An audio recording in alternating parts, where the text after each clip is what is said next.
So what can we do?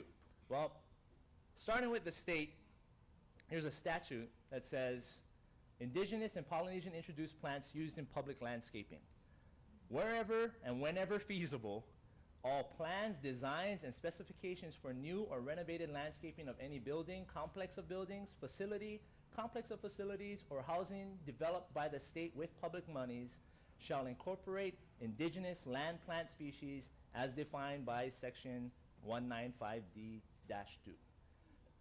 And plant species brought to Hawaii by Polynesians before European. So basically it's saying all of these public work jobs should have native landscapes where feasible. That's kind of the problem, you know, where feasible. That's a big loophole for contractors to get out of. And, you know, how many new, like for example, what Robert said, you know, look at the hibiscus around the state capitol.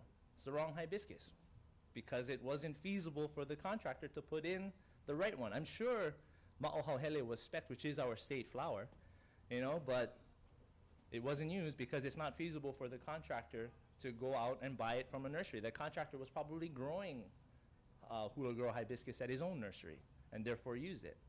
And same thing goes for other projects. You know, there's DOT projects that in Kaneohe and in Kailua that used to have or was supposed to have native lolu palms in the median. And those lolu palms are actually from Fiji and Tonga. You know, they're not the native ones. And it's because at the time it wasn't feasible to put in the native ones. And that's what we really need to get into the thought process of people and enforce these, you know, this statute. Or change it. And what it should say is, and at the top it said indigenous and Polynesian introduced plants. What it should say is native, because what we're doing is we're excluding all of the endemic plants. And that's the important ones. And then instead of where and whenever feasible, it should say all plans should include that, and including highway projects, because highways are one of the biggest vectors to transport invasive species. So just some things to think about. Other ideas, better incentives for people, you know?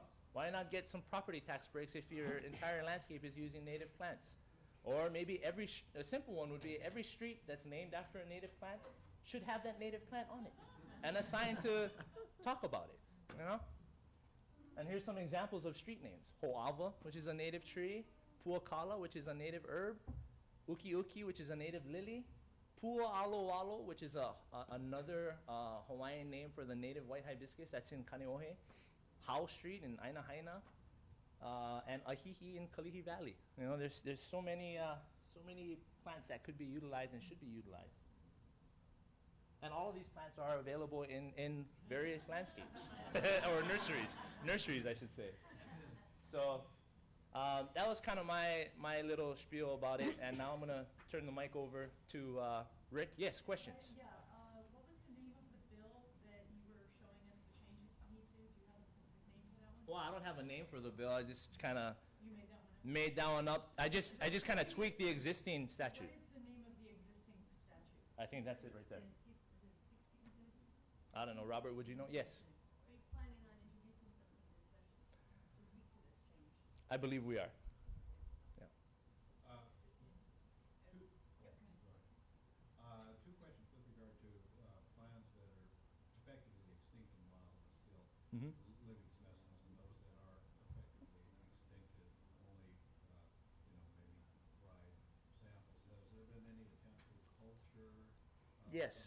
The state actually has a program in place called the PEP program, which is the Plant Extinction Prevention Program. And their main focus is all species that have 50 or fewer individuals remaining in the wild, but they're highly underfunded. And you know, there's attempts to go out and keep the plants in situ, basically, or ex situ, which is just out of the wild and just preserved, you know. But really, in order to have the ecology maintained, we have to reintroduce them back into the wild. But we have to fix the problem that made them go extinct in the first place. Yes? Another question is regarding supply and demand. You talked about it earlier, that we may have demand for buying local, but we don't necessarily have that constant supply. How is it going to look in this case here? Do we have... There's native plant nurseries on every island. Okay. Yeah, and you know, just the reason why a lot of them are still relatively small is because they haven't had the opportunity to really do it, you know. And for us, I mean, I'm not trying to represent my business here because I do own a native plant nursery, but you know, we were able to expand. Well, we started the business out of, you know, not necessarily demand. There wasn't necessarily a huge demand for native plants. There was just a lack of it, and we wanted to make it available to people, you know, as an alternative for, you know, whatever else was being grown out there. And the problem with this is, you know, I showed you that list about plants that are going extinct. You know, it's a huge environmental impact whenever a plant goes extinct, because now every animal that's associated with that plant needs new food source, it needs new shelter. But not only that, every cultural practice that's associated with that plant now goes extinct. You know, we can't use that plant anymore, so now we have to either dilute our own culture by borrowing somebody else's plants from a different culture, and every time we do that, we disconnect ourselves from who we are, and we lose our own cultural identity. So it's a huge impact whenever something like that goes extinct. So. All right, you guys, sorry. So next up is Rick Quinn, and I will get his stuff on here.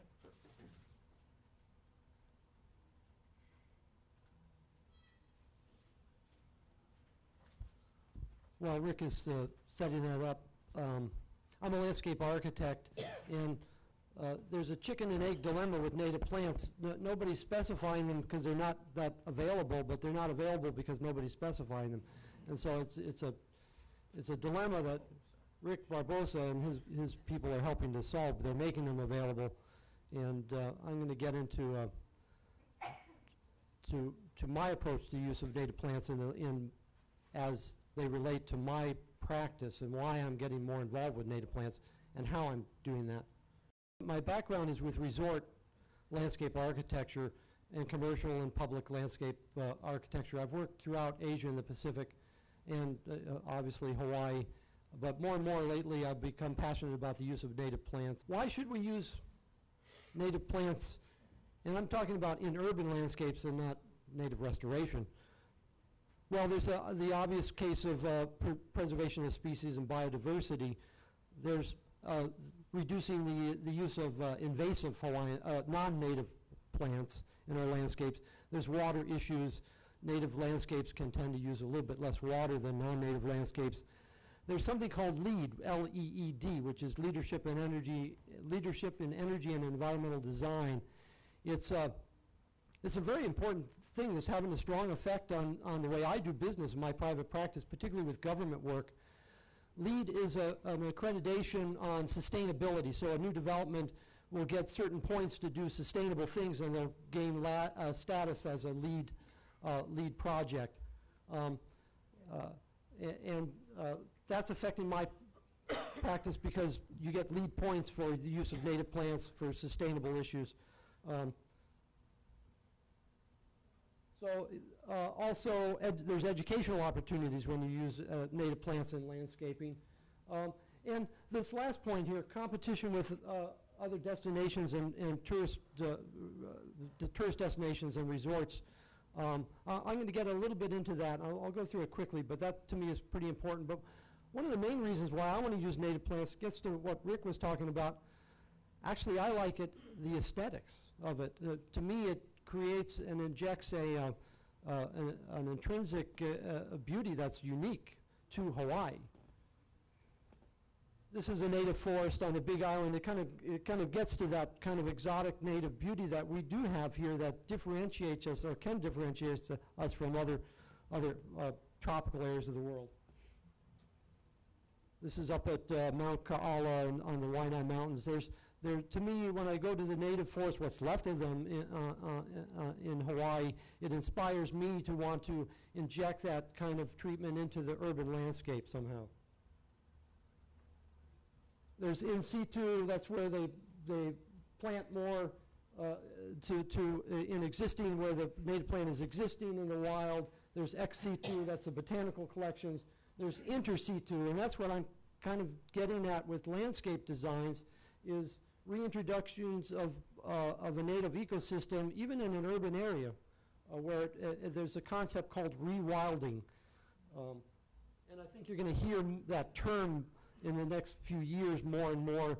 Rewilding is reintroducing wolves to Colorado, but it's also reintroducing plants into their former native habitat. This is Aovahi on Maui. It's you can see they've fenced in an area to protect from ungulates from pigs and cattle, and they've controlled for rats, and the native forest comes back remarkably well. And so I'm looking at these native restoration efforts as inspiration for my practice as landscape architecture for urban landscapes. Makauvahi Cave Reserve on Kauai, a scientist named David Burney, he uses that term rewilding, and he's got an area of this that he's rewilded with native plants, and it's working. This is a lion arboretum. This is a recreation of a native forest at the lion arboretum. So there's examples that I'm pulling that I can see work for landscapes. This is the Amy Greenwell Botanical Garden on the Big Island. A wonderful use of native plants and a diverse, the key thing is a diversity of native plants. So often as landscape designers in our urban areas, we're using one of this and one of that, and we're calling it a native landscape, and it really doesn't get to that sense of rewilding or that kind of naturalistic approach. Now, Poahu Hauvahine, this is on the windward side, the Koinui Marsh area. This is the top left one is a Kiawe forest, a photo I took a few years ago.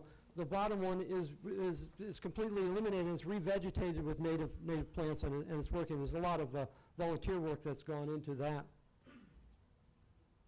This is another image of it. So we're getting closer to Waikiki. There's nothing in Waikiki that resembles this. The native landscape, the native restoration. There's nothing really in urban Honolulu. There's little bits and pieces. There's this Queen Kapiolani Garden, which Rick is familiar with at Kapiolani Park, and it's hinting, it's getting towards that kind of naturalized landscape, that approach that I want to get more involved with. There's little bits and pieces at the Honolulu Zoo. Nothing really inside Waikiki, though. This is a garden on the Big Island that I recently did that uses a lot of native plants. Whoops. I want to show you this one. This picture I'm going to be really critical of. This is a tropical landscape design. There's not a single plant in this photo that's native. And I can be critical of this because this is my design. And this is a style of landscaping that Hawaii has developed and nurtured and sold to the world. It's an image of tropical paradise that Hawaii has marketed for the last 100 years. The rest of the tropical world has embraced this image. It's the swaying coconut palms, it's the red ginger, the Chinese red hibiscus, none of which is native. The rest of the world has captured that and emulated that, and they're copying that to a great extent. This image, this is actually on the campus of University of Hawaii, Manoa. But this could be Indonesia, it could be southern China, it could be other parts of the tropical world. The same plant material, the same plant palette, the same style. Using native plants in our landscapes gives us an opportunity to differentiate ourselves from those, the rest of the tropical world now that we've done such a successful job of marketing the non-native tropical image of paradise. How do we differentiate ourselves from those other resort destinations and make ourselves special? Well, maybe through the use of native plants. Okay. This is another garden on the campus. This is more along the line. This is mostly native, and I think it's along the lines of that kind of naturalistic native landscape approach that we want to get to in our landscapes.